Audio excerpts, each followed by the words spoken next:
Brenda Plamondon, Plamondon. Honorable Judge, thank you so much for allowing me to make a statement about how Caitlyn's murder has impacted me emotionally, physically, and financially. I'm Brenda Plamondon. I'm Caitlyn's aunt. Throughout the years, we have spent an unknowable amount of time together, including our whole family sharing a roof one summer. Caitlyn coming to live with my family for a period of time after high school, holidays and vacations, and most recently a family trip to Hampton Beach to celebrate a holiday of my creation, Thanksmas.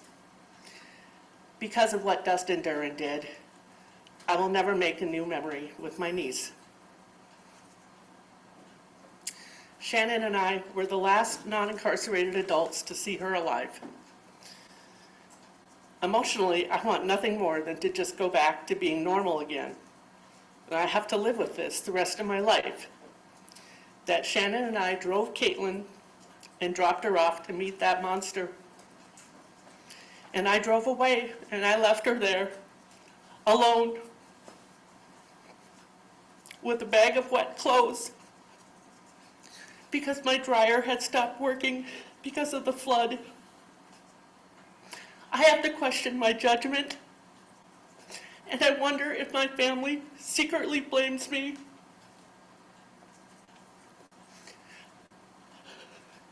But I am thankful that Shannon and I are alive. I have no doubt. Had we entered that restaurant with Caitlyn, we would all be dead. Shannon and I picked up the girls from the hospital after they witnessed Dustin murdering their mother. Within minutes of our arrival, Elwyn told me what had happened. Elwyn said to me, "My daddy had his pew-pew, and he pewed my mom, and there was blood. My ear hurt." Elwyn's story has never changed. She has even acted it out for me. The way her mommy's body wrapped around her went limp on the sofa.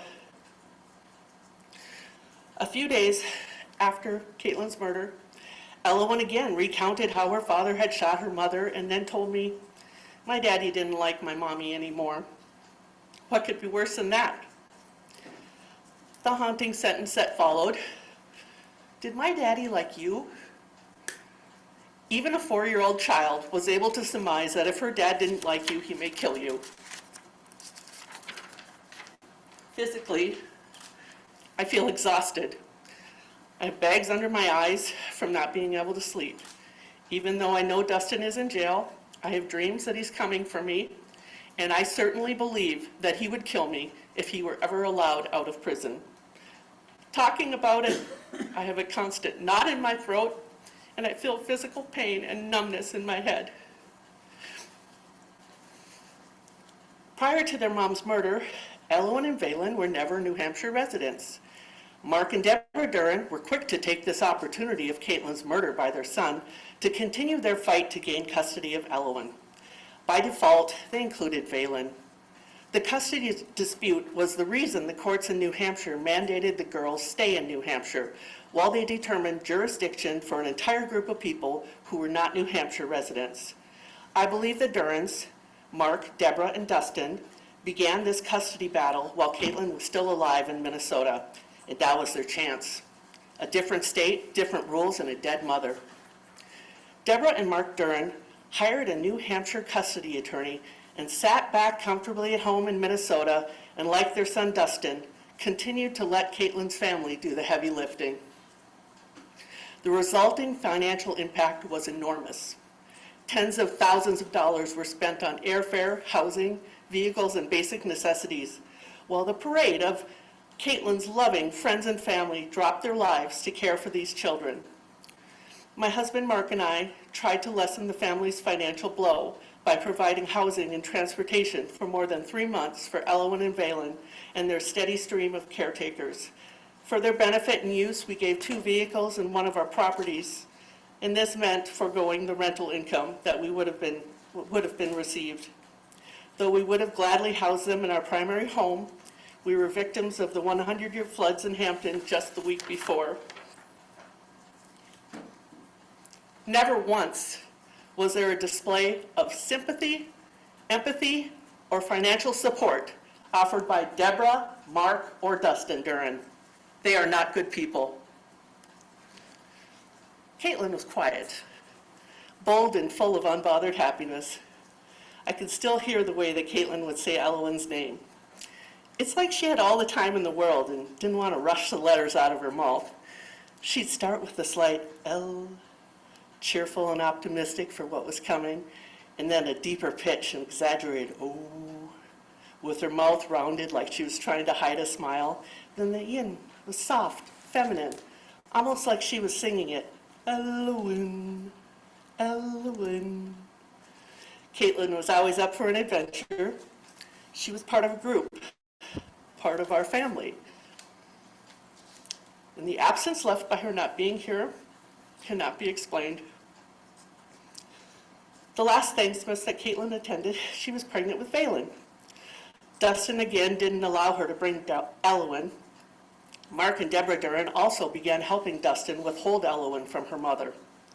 Thankfully, Dustin, Mark, and Deborah don't have much interest in Valen. But Elowen is just a little girl, and she's being treated like an emotional support animal for Dustin, Deborah, and Mark Duren. For all these reasons, I beg your honor for the maximum allowed sentence with no possibility of parole. Nobody in my family, including Elowen and Valen, will be safe if he is ever allowed back into society. Dustin, I was glad to hear that you're reconnecting with your faith. You are going to need that relationship with God to get through the tough times you have ahead of you. The first step in your spiritual journey is to stop lying. I have a couple of Bible verses for you. John 8:44. You are of your father, the devil, and you want to do the desires of your father. He was a murderer from the beginning and does not stand in truth, because there is no truth in him. When he lies, he speaks from his own nature, for he is a liar and the father of lies. I share this verse with hopes that you understand the consequences of lying, its spiritual death. But I want to encourage you, of course there's hope in Christ. This is your life now. I recommend that you focus on being truthful and helping others from where you are in prison. 3 short verses of encouragement for you, Dustin. Ephesians 4:25. Therefore, each of you must put off falsehood and speak truthfully to your neighbor, for we all are members of one body. Colossians 3:9. Do not lie to each other, since you have taken off your old selves with its practices. Proverbs 12:22. Lying lips are an abomination to the Lord, but those who act faithfully are his delight. And Lord, in your word, you promise rest for all those who cast their burdens upon you. So here in this courtroom, I lay down my fear, my anxiety, and sorrow, and trust in your true judgment and justice. In Jesus' name, amen. Thank you all for your time and consideration. Thank you. Your Honor, the next person with a statement is Shannon Spurgeon. She appears in person.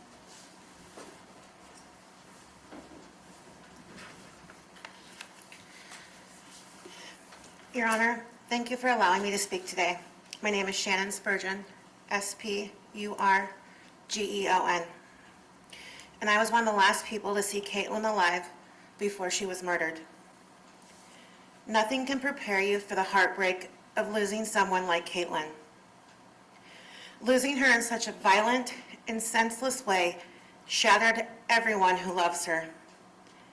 In the days that followed, I faced moments that will stay with me forever.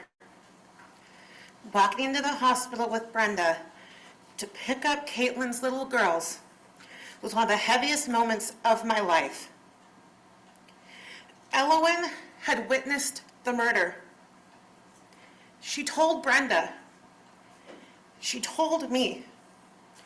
She told everyone. She saw it. She felt it. And she will carry those images for the rest of her life.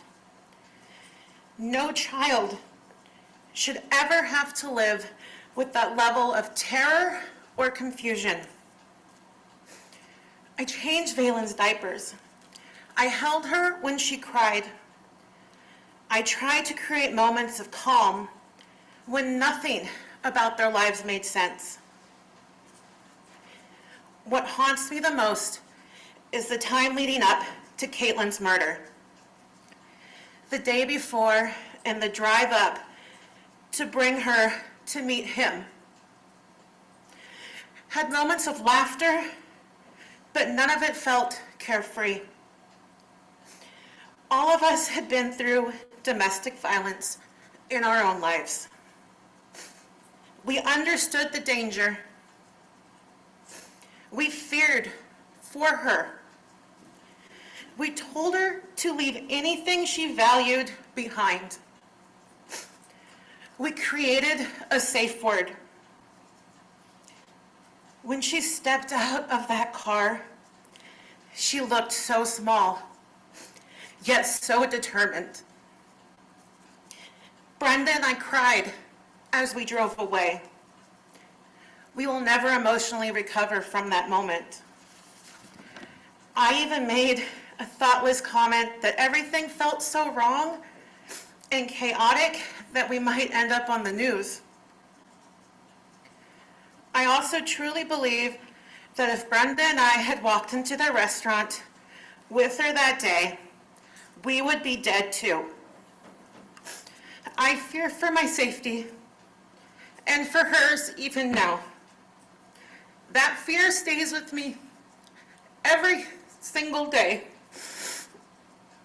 My life and the lives of everyone around her changed drastically the day she was murdered. Caitlyn wasn't just my friend. She was a part of my family. She was kind, funny, strong, whimsical, and full of life. She loved her children fiercely. I feel deeply connected to her girls. I feel a responsibility to protect them. And witnessing their pain and confusion has changed me in a way I will carry forever. Because of one person's choice, her daughters must grow up without their mother. They will have birthdays, school plays, graduations, and weddings she will never see or be a part of because of Dustin Duren and his family. Nothing fixes this. But the only small sense of peace comes from knowing he will finally be held accountable and that he will never again have the chance to destroy another family. Caitlyn deserved to live. Her children deserved safety. They deserved their mother. They deserved a childhood without nightmares. And all of us deserved a future where this never happened. Instead, we are left in the middle of a tragedy that we will never forget. We will never stop missing her, and we'll never stop carrying the weight of what he did. Thank you, Your Honor, for allowing me to speak for Caitlyn and for all of those whose lives will never be the same without her. Thank you. Your Honor, the next person presenting a statement is Sarah Heil, and she is, and I apologize if I said that last name incorrectly, she's appearing via WebEx.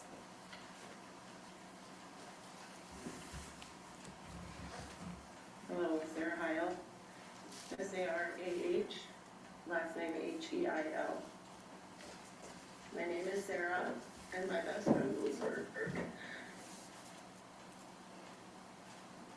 Never in my life is this a statement I thought would be my truth, and now I painfully live with that fact every moment of every day.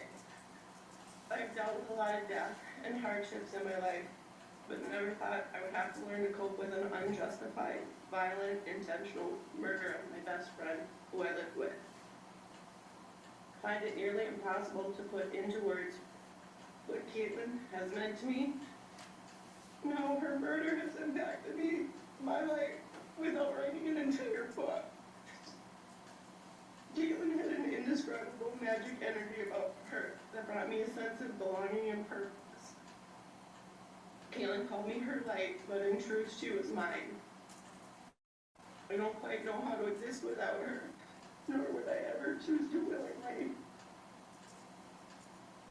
Caitlyn wasn't proficient with expressing herself through words, but through long conversations sitting on the couch, dancing, and simply living life together, Caitlyn was able to verbalize some things with me that she hadn't been able to previously. I am the one person who she shared everything with. I was her confidant, and it is now my duty and honor to speak for her since she cannot. There's not enough space on these pages to list the inconsistencies, delusions, and straight-up lies that were told and inferred by Dustin and his attorneys during the trial. Instead of listing what I know to be true from text messages and phone conversations with Caitlyn, listening to conversations between Dustin and Caitlyn, and my own attentive observations, I will focus the broader scope of the impact of Dustin's actions and attempt to speak on behalf of my best friend, the dearly departed Caitlyn. Caitlyn was scared of Dustin and felt trapped.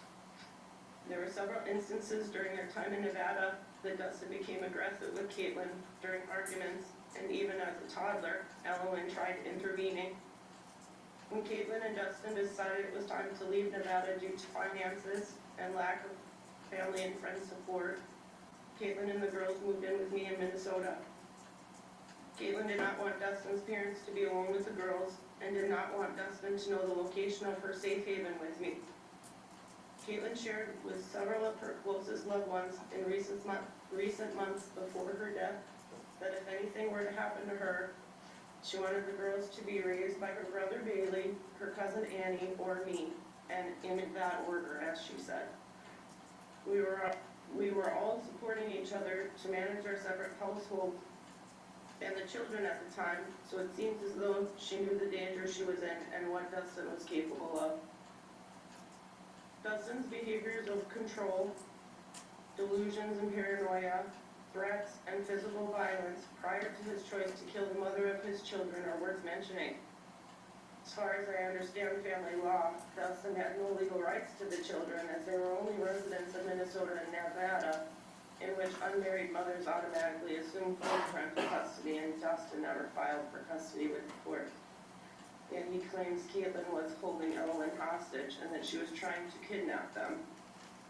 Dustin's delusion that Caitlyn was going to take the kids and never let him see them seems to be the motivating factor in all of these unjust experiences. Caitlyn had no intention and didn't even suggest that she would ever try to keep the girls from Dustin. In reality, Dustin actually physically kept the girls from Caitlyn on countless occasions and became aggressive or violent when she tried to reason with him. Caitlyn reported one of these moments to local Minnesota police where Dustin was staying with his parents and the police did nothing. Dustin also bruised Caitlyn's back with a physical assault in front of his father when she asked Dustin for financial support, yet defense of Dustin's actions continue. During confrontations in Nevada, Ellen would stand between Dustin and Caitlyn and scream at her dad. Ellen has since shared with me that she wasn't strong enough to protect her mom. Ellen's own thoughts and observations of why her dad killed her mom is that he wanted the girls all to himself and wanted mom gone. Dustin ruined his children's lives and Caitlyn died protecting them. During the defense trial, Dustin showed no signs of remorse, regret, or compassion for killing the mother of his children, or how Caitlyn's loved ones, including his own children, have been affected by it. His long-winded defense proves that he still believes he was justified in committing murder. Unfortunately, my best friend's life ended as a perfect example of the importance of the support needed for mothers and women living with domestic violence. Sadly, I now believe that the murder of my best friend was an inevitable fate. Dustin was determined to control the situation, even if that meant she had to die. Dustin has not and will not learn to be a lawful human. He was determined to have the children to himself regardless of basic moral decency or the law. He should never be allowed to live in a civilized society or have any rights to be active in his children's lives after the terror he has placed on all of us. It is impossible to state how the murder of my best friend has impacted my life because it has taken control of everything and continues to take control at any given moment. None of Caitlyn's adult loved ones have even had a chance to focus on ourselves and deal with our own loss and grief or how it has impacted us fully, because we all have been focusing on the effect it's had on the girls and trying to ensure they are safe and cared for. The aggressive nature of Dustin's defense and his family's non-compassionate actions and words, even after an entire jury found Dustin guilty on all charges, continues to impact all of our lives. For me personally, there was the initial and immediate trauma effects of finding out what happened, trying to figure out what to do with myself and how to continue to exist. Everyone I lived with was suddenly gone and never coming back. I could not return to my home for weeks after the murder. My entire daily life was instantly changed, and I'm reminded of this every day with the silence and ghosts in my home. I immediately started attending weekly trauma-focused therapy sessions. About 6 months after speaking with investigators and the initial trauma started wearing off, I began experiencing frequent ocular migraines that caused me to have temporary blindness. I've gone to the emergency room at least 4 times due to panic attacks since the murder, and now I'm forced to diligently work on managing the post-traumatic effects of the event. I took honored responsibility for Caitlyn's and the girls' belongings after she was killed because they lived in my home. Due to the girls not being able to return to Minnesota for months after Caitlyn was killed, I focused on sorting, packing, and distributing her treasured belongings. During these months, I spent long hours seeking information for the criminal case that only I might have. This is all I could do. As soon as the girls returned to Minnesota, I realized the new reality that my life was forced into. I could be there for them and start to help them have some familiarity, comfort, and a sense of their mom after the horrific events that they were forced to experience. Dustin's previous and continued actions have given me a new sense of fear and rage that didn't exist prior to the murder. I now have to live with and manage daily, regardless of the results of the sentencing. I have missed countless days of work due to the trauma of her murder. The mental, emotional, and physical impact Caitlyn's murder has had on myself has also affected all of my other relationships, my work, and every aspect of my life. Dustin's actions have absolutely impacted me financially as well, but money is the least important in the wave of his destruction. When Dustin chose to end Caitlyn's life, he became not only a murderer, but also a thief. He stole dreams, futures, hope, joy, and love from everyone who loved Caitlyn. Caitlyn and I had a dream of a future shared home and life that I now have to live without. Dustin stole loving attachment and healthy development from his children. He replaced trust and love with terror and despair. Dustin not only ended Caitlyn's life, he ended my life, his children's lives, and Caitlyn's friends and family's lives. Anyone who loved Caitlyn and saw a future with her was also killed when Dustin pulled that trigger. We are now forced to live lives and plan for futures that we did not choose. Our free will was murdered along with our dearly loved Caitlyn. There's no justice in any of this. Regardless of the sentencing, we all have to live a life we didn't choose. And instead, Dustin chose it for us.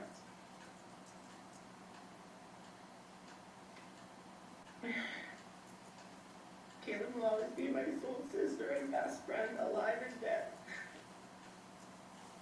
Caitlyn and I decided that we would be each other's platonic life partners, and now I have to live without that. I ask that the court sentence Dustin to the maximum amount possible for each individual charged. Even this maximum sentence will not accurately punish Dustin for his unlawful whether charged or not charged, actions. Nor will it give us our lives and beloved Caitlyn back. It may help us to find a new sense of hope for moral and just humanity in the future we are now forced to live.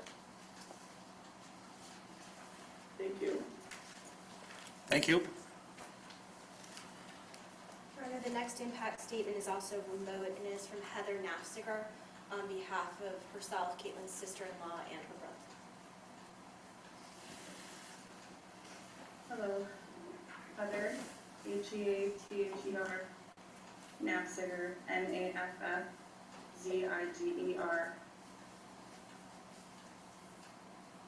My name is Heather, and I'm writing this statement jointly with my husband Bailey. Caitlyn Naffziger was our sister and sister-in-law. We, along with many others, called her Goose. Goose was our light. She became the sister I never had and I'd always wanted. We enjoyed cooking together, and Goose would often come over to our house with the kids or by herself. Our home was her home. When she lived in Las Vegas, we would FaceTime with her and the kids often. We have always been a part of her and her girls' lives. I was there for the birth of Elowen and would help her often when she wasn't living out of state. Her dream was to live on a commune or within a co-housing system with her closest family and friends. She had so much love to give. All she wanted was for everyone to be together. They say with death that time can lessen the pain, or at least the initial shock.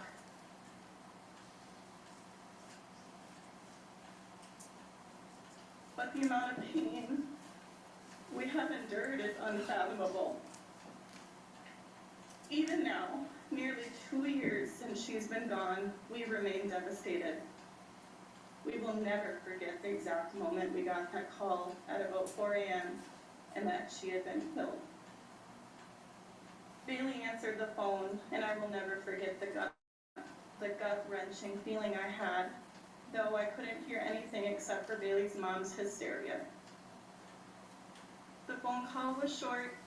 He hung up and aggressively threw his phone across the room and screamed, "He fucking killed her!"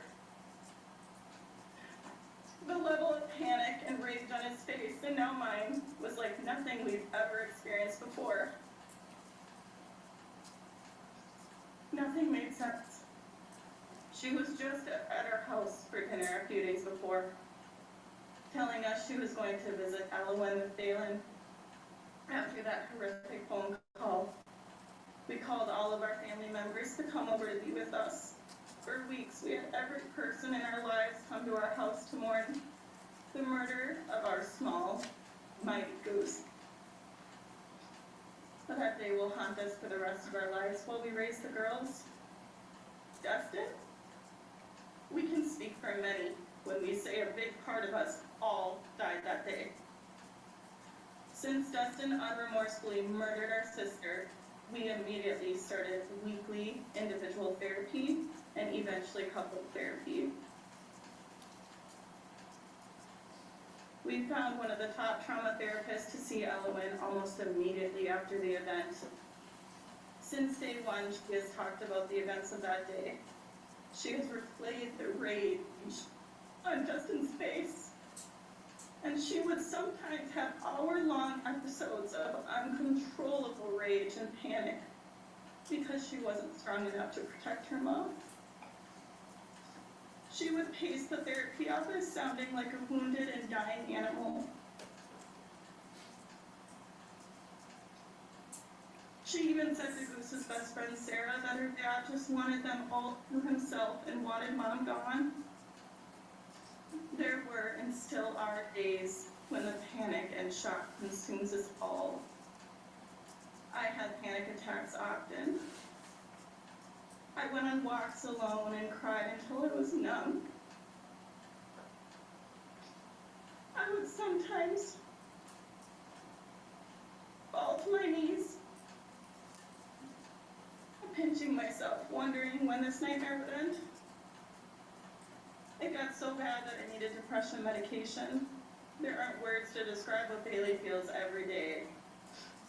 Just like Goose always did, we find solace in music, and I can't help but draw parallels to the song Growing Sideways by Noah Kahan.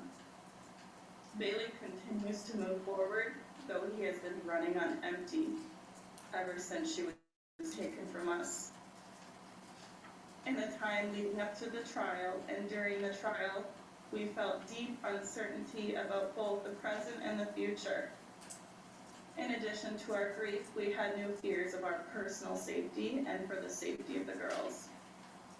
The public nature of the trial put us in a constant state of hypervigilance. Nothing could make me feel protected. Time will never heal our broken hearts. Our broken hearts, along with the broken hearts of our son, Emmett, and Caitlyn's daughters, Elwyn and Valen, will always be clinging to the memory of Caitlyn or Goose. She loved fiercely, and her presence was always felt by those lucky enough to know her. She would come over to our house weekly to have family nights. Her goofy dancing would always bring a smile to our faces. Emmett would burst into happiness when he saw her. He never wanted her to leave. Not even 2 weeks after she was murdered, we found out we were pregnant with our second child. In fact, we found out when we flew to New Hampshire to be with the girls. Though our son Grayson has never met Goose, he will always know of his aunt, and he will see her in the girls as they all grow up together. Our family members always said Bailey was Goose's favorite and her hero. We did everything we could to support her. At times, she would ask for money as she was working at least 3 jobs and barely scraping by to provide for the girls, all the while Dustin was not working. She had said that if anything were to happen to us, she would want Bailey and me to care for her 2 girls. Goose mentioned on several occasions to her closest loved ones that should anything happen to her, she would want 3 people to raise her girls in this order: her brother Bailey, her cousin Annie, her best friend Sarah. Those of us she shared this with immediately took action after Dustin decided to take her life and started discussing options for the girls to honor Caitlyn's wishes. Being her first choice, Bailey and I have honored his sister's wishes, and we are raising the girls on her behalf.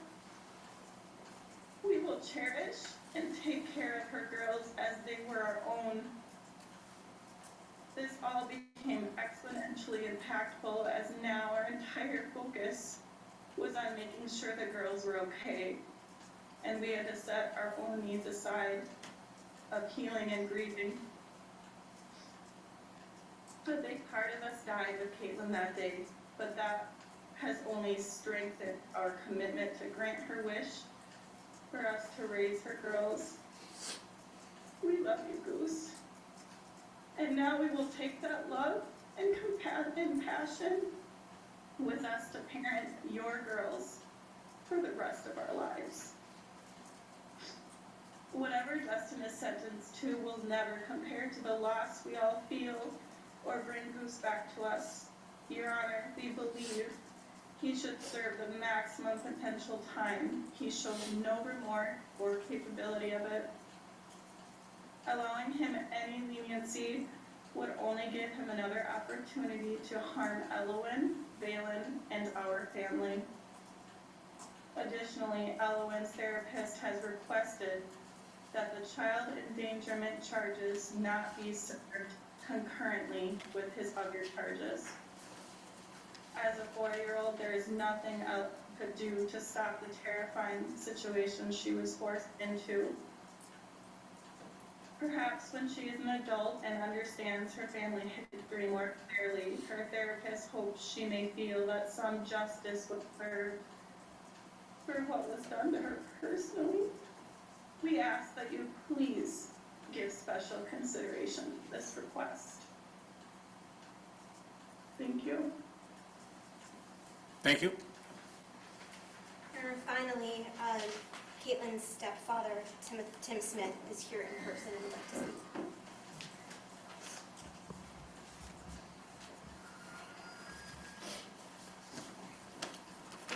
Honorable Judge Jonathan Frizzell, my name is Tim Smith, Timsmith. Judge Frizzell, Caitlyn is my stepdaughter. She was taken from us, her family, by the defendant, Dustin Duren, on February 29th, 2024, Leap Day. I echo all the sentiments already voiced by family and friends, and thank you in advance for your consideration in this matter. When I think of Caitlyn, the first thought that crosses my mind is, where would she be today, now? Caitlyn was just starting to get her life figured out and set her course. She would have no doubt impressed us all with all her unique journey in her life, which was cut short and ended by the defendant, Dustin Duren, executing her. I'm going to be respectful of your time, Judge Frizzell, and let's get right to the matter at hand, the sentencing of Dustin Duren, who has been found guilty by a jury of his peers of the crime of murder and other aggravating, despicable crimes. Due to the heinous nature of the crime of murder that Dustin Duren has been convicted of committing, I implore you, sir, to impose the maximum possible sentence and that you make an upward departure in this sentence due to the following factors. Dustin has shown no remorse and lacks any sense of empathy for anybody impacted by his actions other than himself, including his children, which speaks to his narcissism. Dustin stole the innocence of childhood from the very people he professed to love and cherish. He and Caitlyn's children, Elwyn and Valen. He murdered their mother in their presence. Dustin made a conscious and deliberate choice to execute Caitlyn while she held their daughter, Elwyn. Elwyn will never forget what she witnessed, the murder of her mother at the tender age of 4 years old. Dustin adamantly believes that he is justified to murder when he doesn't get his way. The murder of Caitlyn culminated years of classic textbook domestic violence. Isolate from family and established support systems. Move to Las Vegas and New Hampshire.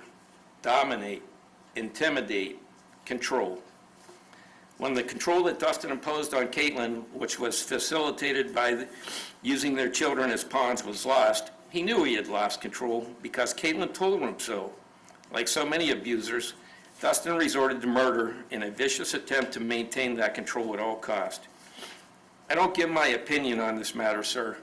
I speak from 30-plus years of law enforcement experience in which I have and continue to serve in a maximum security facility and deal with all varieties of offenders on a daily basis. It's a violent, hostile environment, and I have witnessed numerous suicides. It hasn't made me a murderer. In closing, I would like to take this opportunity to thank the members of the jury for their service and all the good people in New Hampshire. Numerous citizens of this fine state have shown love, support, and compassion to my wife, my grandchildren, and our entire family, and we are forever grateful and appreciative for the support. And may God bless them all, including you, Your Honor, and all the law enforcement personnel that did their jobs. Dustin, there are laws, spiritual laws. I had to do the hardest thing in my life. When I found out that you had executed my stepdaughter, Caitlyn, I immediately forgave you, had to. Hardest thing I ever did. For selfish reasons, because the Lord says if you don't forgive, you will not be forgiven. But I do, sir, truly forgive you. Criminal law. You committed murder. You must pay a severe penalty. One law does not negate the other. And in doing so, I hope you do that with honor. Serve your sentence, whatever is handed down today. Do it with honor, because it's shown through, any of your therapists can tell you, if a parent would commit suicide, their children are apt to do the same. Don't put that on your children. restore your honor, serve your sentence, help others. May justice be served, and I will thank you in advance, Judge Frizzell, for ensuring that justice is, in fact, served. Thank you, sir, and thank the people of New Hampshire. May God bless you.